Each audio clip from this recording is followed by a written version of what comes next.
What's up les gamers, et bonjour tout le monde, c'est la Tactical Nitro. Aujourd'hui The Core 98 aux commandes et aujourd'hui on se retrouve pour l'épisode 5 de la série Technique, Astuces et KEM. Une série qui constitue à réaliser le plus de KEM avec le plus d'armes possibles dans le plus de modes de jeu possible. Donc à savoir que cet épisode 5 est consacré à la MTRX, mais ce gameplay est très spécial étant donné que c'est un double World First. Alors, qu'est-ce qu'un World First? C'est très simple, un World First c'est tout simplement être le premier dans le monde à avoir réalisé ce type de gameplay, c'est-à-dire que même les Américains, les Espagnols, les Anglais, etc. n'ont pas encore réalisé un gameplay comme celui-ci. Alors oui, j'ai bien précisé que c'était un double World First. Pourquoi? Tout simplement car, comme vous l'aurez remarqué, on est sur la map Freight et ce gameplay, il va s'agir d'une double bombe KEM combinée avec un 100 kills en non létal. Donc qu'est-ce que le non létal? C'est très simple. Le non létal c'est tout simplement ne pas jouer avec des killstreaks meurtriers, jouer ou en soutien ou en spécialiste. À savoir quand même que les atouts soutien sur ce jeu peuvent quand même faire des kills. Donc à savoir que je suis le premier dans le monde à avoir fait un 100 kills sur la map Freight, à savoir qu'en plus il est en non létal, donc ce qui rajoute encore de la difficulté dans la performance. Puis je suis le premier dans le monde à avoir réalisé une double bombe KEM avec un 100 kills, donc c'est vraiment une très belle performance. Alors on va maintenant parler du gameplay et de la classe que j'ai choisie pour la réalisation de ce gameplay. Alors c'était en domination sur la map Freight, j'étais accompagné de 5 abonnés, donc Athos, Magic Skill, Bartholomé, Fanatic Creeper ainsi que Rosion Platine. Donc gros big up à vous les gars. Et on va tout de suite passer à la classe, donc qui va d'ailleurs apparaître à votre écran. Vous pouvez soit écouter ce que je vais vous dire pour voir si cette classe vous convient ou non, soit mettre sur pause pour recopier cette classe, c'est à vous de voir. Vous aurez pu remarquer que je n'ai ni secondaire, ni mortel, ni tactique. Pourquoi? Tout simplement car supprimer secondaire, tactique, mortel ou principal va vous permettre donc de gagner un point d'atout par équipement supprimé. Donc si par exemple je ne prends pas de secondaire, je vais gagner un point d'atout. Si je ne prends pas de mortel, je gagne un point d'atout. Pareil pour la tactique, pareil pour la principale. Et donc ça va me permettre de prendre un atout à 3 points en plus, 3 atouts à 1 point en plus, ou bien de prendre tout simplement un atout à 1 point et un atout à 2 points, c'est à vous de voir. Donc en arme principale, j'avais choisi la MTRX. Pourquoi la MTRX? Tout simplement parce que pour moi c'est la meilleure mitraillette du jeu. C'est tout simplement une arme assez polyvalente, précise de loin, de près, des bons dégâts, une bonne cadence, etc. Donc c'est pour ça que je vous la recommande vraiment sur les maps à courte distance et à moyenne distance. Donc je la couple avec un viseur laser tout simplement parce que pour moi le viseur de base n'est pas jouable, il est vraiment dégueulasse. Donc vraiment il est très important de prendre le viseur laser et le silencieux. Pourquoi le silencieux? Car on est sur un Call of Duty d'Infinity Wars et Infinity Wars, eh bien on ne sent pas vraiment la différence entre un silencieux et sans silencieux. Donc c'est vraiment très important pour ma part de jouer avec le silencieux, il va vous permettre d'être invisible au radar. Alors en atout principal, j'avais pris As de la gâchette. Donc As de la gâchette qui va me permettre de rentrer beaucoup plus rapidement en joue dans le viseur de mon arme.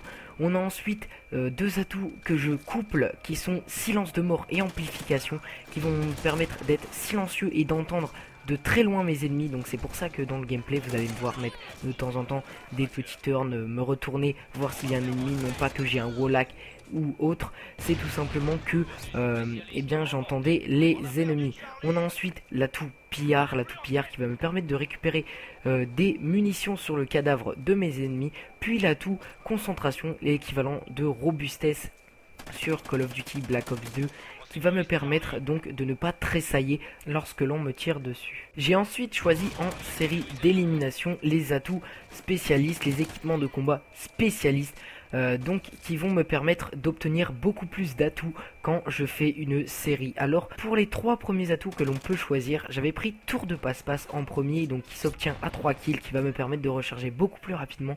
On a ensuite l'atout œil de lynx à 9 kills, donc c'est vraiment l'atout le plus cher du jeu, qui coûte 6 points si je ne dis pas de bêtises. Il est vraiment très cher et il est aussi très utile. C'est l'espèce de point rouge que vous avez quand vous tirez sur un ennemi et que vous êtes en série, il va vous permettre donc tout simplement de mettre beaucoup moins de balles sur un ennemi quand vous êtes en série, et ça vous fait gagner des duels vraiment souvent. Donc c'est vraiment un atout que je vous recommande.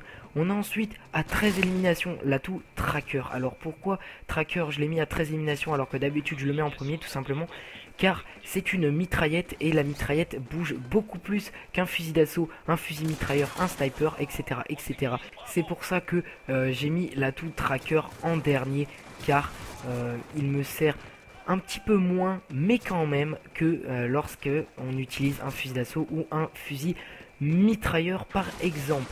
Alors je coupe rapidement l'explication de la classe pour revenir au gameplay. Vous avez pu voir que je viens de débloquer la KEM et que je ne vais pas tarder à me faire tuer et retenter une série, et vous allez voir que ma deuxième KEM va être une KEM express en 147 secondes, donc 2 minutes 27. Vous allez voir, je vais vous afficher donc à l'écran le compteur temps. Pour revenir à la classe, donc pour les bonus spécialistes, je les obtiens à 15 éliminations. Je vais donc choisir en atout bonus de prendre conditions extrêmes ainsi que résistance, deux atouts que je couple, l'un qui va me permettre de courir indéfiniment et l'autre qui va me permettre de ne pas prendre de dégâts de chute. On a ensuite l'atout fin prêt, donc qui a été couplé avec as de la gâchette et conditions extrêmes, qui me permet de rentrer plus rapidement en joue une fois que je viens de courir. Puis on a ensuite l'atout USI, un atout très important qui va vous permettre de régénérer votre santé beaucoup plus rapidement quand vous prenez des balles, et donc qui est primordial si vous voulez faire du spawn kill. En dernier atout bonus, j'ai choisi l'atout détermination qui me permet tout simplement d'obtenir la KEM avec un kill de moins et donc de l'obtenir à 24 éliminations.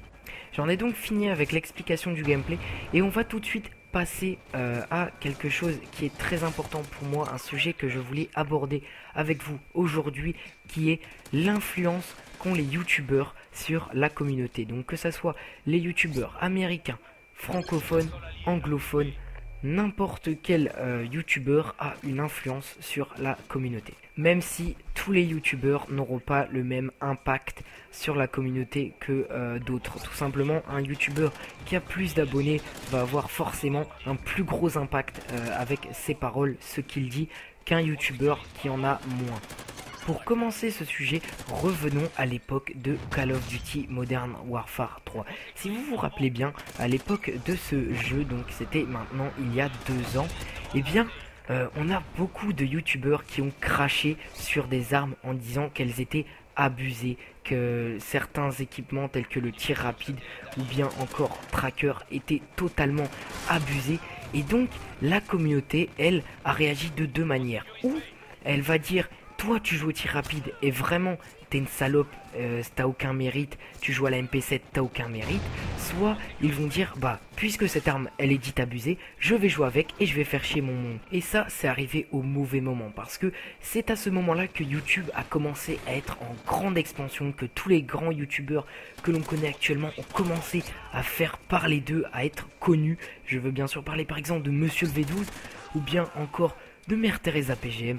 Et c'est vraiment ce qui était dommage, c'est que on a craché sur ces armes, et donc les youtubeurs ont dû se forcer, mais ont eu beaucoup moins de plaisir à jouer puisqu'ils ne voulaient plus toucher à ces armes étant donné qu'elles étaient dites abusées. C'est vraiment dommage puisque la communauté a en quelque sorte pourri le jeu, pourri YouTube à cette période, bien que ça s'est bien sûr rattrapé puisque les youtubeurs n'ont pas voulu faire la même erreur, par exemple sur Call of Duty Black Ops 2, où je me rappelle que on avait certains youtubeurs qui disaient: telle arme, et moi j'ai une idée, c'est que cette arme là elle est mieux, mais je ne le dirai pas, même si je pense qu'elle est abusée, je ne le dirai pas, comme ça la communauté ne le saura pas et ça ne jouera pas comme des salopes. Et c'était vraiment l'option qu'ont eu les youtubeurs en donc 2012-2013 pour Call of Duty Black Ops 2, et c'est, je pense, la meilleure solution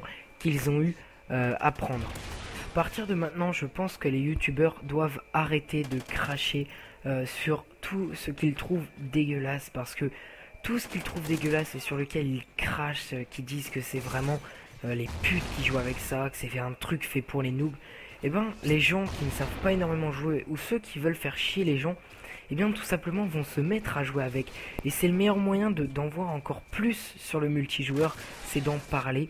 Et donc c'est pour ça que pour moi, si on a des solutions à adopter, c'est vraiment de garder pour soi tout ce qu'on trouve dégueulasse, de ne pas dire que telle arme est abusée, de ne pas dire que tel équipement est abusé, de ne pas dire que tel accessoire c'est pour un noob, ceci, cela. Même si on le pense, il faut vraiment se limiter à voilà, le penser et à ne pas en parler à tout le monde, étant donné que si on commence à en parler à tout le monde, c'est vraiment le moyen de faire proliférer cet accessoire. C'est vraiment mon avis personnel sur la chose.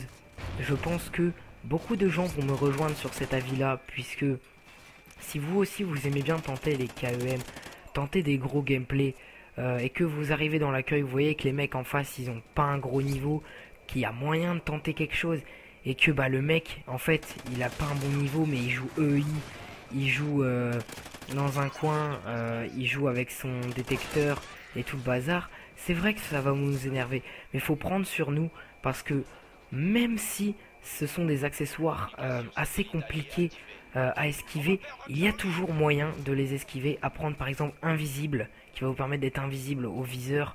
On a aussi rapport, qui va nous permettre de voir le i, et c'est vraiment le meilleur moyen donc de pallier à tout ce qui va nous énerver sur le multijoueur, et donc à éviter de rager, éviter de pourrir la communauté, éviter d'insulter tout le monde sur le multijoueur. J'espère donc que vous l'aurez compris, cela ne sert à rien de cracher sur tel ou tel équipement. Il faut tout simplement essayer de faire avec, de se dire, étant donné que le i existe, il faut que je joue avec rapport, étant donné que les oracles existent, il faut que je joue avec invisible. Donc c'est vraiment à vous de trouver la solution, votre solution pour remédier à tout cela, et ne pas en parler dans des vidéos, car c'est le meilleur moyen que ça augmente et que votre rage augmente, que votre plaisir de jouer baisse. Et bien ça serait vraiment dommage, car vous avez sûrement reçu pour les fêtes de fin d'année peut-être la nouvelle console, les next-gen, la PS4 ou la Xbox One. Et si en jouant à ces consoles, vous perdez le plaisir de jouer, le plaisir de jouer aux jeux vidéo, eh bien c'est vraiment dommage. C'est pour ça qu'il faut éviter de rager, il faut éviter de se fixer des objectifs qu'on sait qu'on n'arrivera pas à atteindre. Comme par exemple faire une quadruple KM full no scope au sniper, quelque chose de totalement improbable que l'on ne verra sûrement jamais sur YouTube. Il faut vraiment faire attention les gars à tout, faites attention à tout et vous verrez, ça ira mieux. En attendant, j'espère que cette vidéo vous aura plu, que CodeQG acceptera ma vidéo, que ce commentaire vous aura plu, que mon style de commentaire vous aura plu, même si je sais très bien qu'on ne peut pas plaire à tout le monde. Mais en tout cas que ce gameplay les gars vous aura plu, faites péter les likes pour ce gameplay, cette boucherie les gars, une double KEM avec un 100 frag, c'est vraiment une belle performance, c'est la première sur YouTube et j'en suis fier, je me la pète pas pour autant mais j'en suis fier. Et je vais donc par la même occasion présenter ma chaîne au cas où CodeQG m'accepte. Donc je suis un jeune youtubeur de 15 ans et je suis meneur d'une team qui est la N2, la Nitrogène Clan, donc que vous pouvez donc retrouver en description de CodeQG s'il nous accepte. À venir faire un petit tour par la même occasion. Donc on présente exclusivement du Call of Duty, des KEM, beaucoup de KEM. Je vais ouvrir par la suite ma propre chaîne personnelle où je vous proposerai du FIFA, du MotorStorm, du Grid 2 et encore des KEM. Donc en espérant vraiment que ça vous plaise et que vous viendrez faire un petit tour. Donc pour revenir au gameplay, vous voyez que je suis actuellement à 82 frags, 83 maintenant, et que j'ai loupé ma troisième KEM, je suis mort à 19, il me manquait seulement 5 éliminations pour avoir cette KEM, et mes alliés m'ont motivé et m'ont dit mais mec fais le 100 kills. C'est là que j'ai tilté mon score, j'ai dit ah ouais il faut vraiment que je fasse le 100 kills. Donc vous avez vu que les ennemis vont sécuriser C, et donc je vais lancer mes KEM pour pouvoir essayer de gratter des kills, même si deux adversaires en face vont rage quit, et donc il n'y aura plus que 3 ennemis en face, et donc il va falloir vraiment que je me dépêche pour faire les 100 frags. C'est donc l'heure pour moi de vous poser une question. Quel est votre plus gros gameplay sur Call of Duty, tout Call of Duty confondu? Je veux vraiment savoir en commentaire, les gars. Je vais pas hésiter à répondre aux commentaires, donc vraiment participer le plus nombreux possible, et les commentaires les plus originaux apparaîtront dans le prochain épisode de Technique, Astuces et KEM, donc n'hésitez surtout pas à participer. Vous pouvez donc voir que les deux KEM ont explosé, que je suis actuellement à 95 éliminations, que la partie va pas tarder à se finir et que je suis à 5 kills de réaliser un 100 frag. Je vais me diriger sur à faire la petite triple donc des 3 ennemis qui restaient. Je suis donc à 98 éliminations. Je me retourne car j'avais entendu l'ennemi 99 et je tue l'ennemi sur le container qui fait mon 100e frag. Donc à savoir que le jeu n'affiche que 99 kills maximum. J'espère en tout cas que ça vous aura plu. Laissez un petit like et je vous dis ciao, bye, peace, à la prochaine, salut.